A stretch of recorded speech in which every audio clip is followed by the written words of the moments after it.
Y ಅನ್ನೋದು objective. ಇಲ್ಲಿ question tag ಮಾಡಬೇಕಾದ್ರೆ ಆಬ್ಜೆಕ್ಟ್ ಏನು ಅಷ್ಟೊಂದೇನು ಇಂಪಾರ್ಟೆಂಟ್ ಅಲ್ಲ, but subject and verb and main verb is very important. ಇಲ್ಲಿ ಕ್ವಶನ್ ಟ್ಯಾಗ್ ಮಾಡೋದಕ್ಕೆ ಮುಂಚೆ ಸ್ಟಾರ್ಟಿಂಗ್ ವಾಕ್ಯದ ಸೆಂಟೆನ್ಸ್ನ ಕೊನೆಯಲ್ಲಿ ಕಾಮ ಯೂಸ್ ಮಾಡಿ ಹಾಗೆಯೇ ಹೆಲ್ಪಿಂಗ್ ವರ್ಬ್ ಯಾವುದಿದೆ ಅದನ್ನು ಹಾಕ್ಬೋದು. ಈಸ್ ಅನ್ನೋದೇ ಇಲ್ಲಿ ಹೆಲ್ಪಿಂಗ್ ವರ್ಬ್ ಇದೆ. ನೆಕ್ಸ್ಟ್ ಸೆಂಟೆನ್ಸಲ್ಲಿ ನಾಟ್ ಇದೆಯಾ ಅಂತ ಚೆಕ್ ಮಾಡಬೇಕು, ಅಥವಾ ಸೆಂಟೆನ್ಸ್ ಇದು ನೆಗೆಟಿವ್ ಫಾರ್ಮಲ್ಲಿ ಇದೆಯಾ ಅನ್ನೋದನ್ನು ಚೆಕ್ ಮಾಡ್ಬೋದು.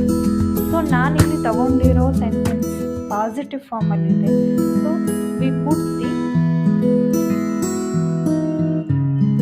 N apostrophe T.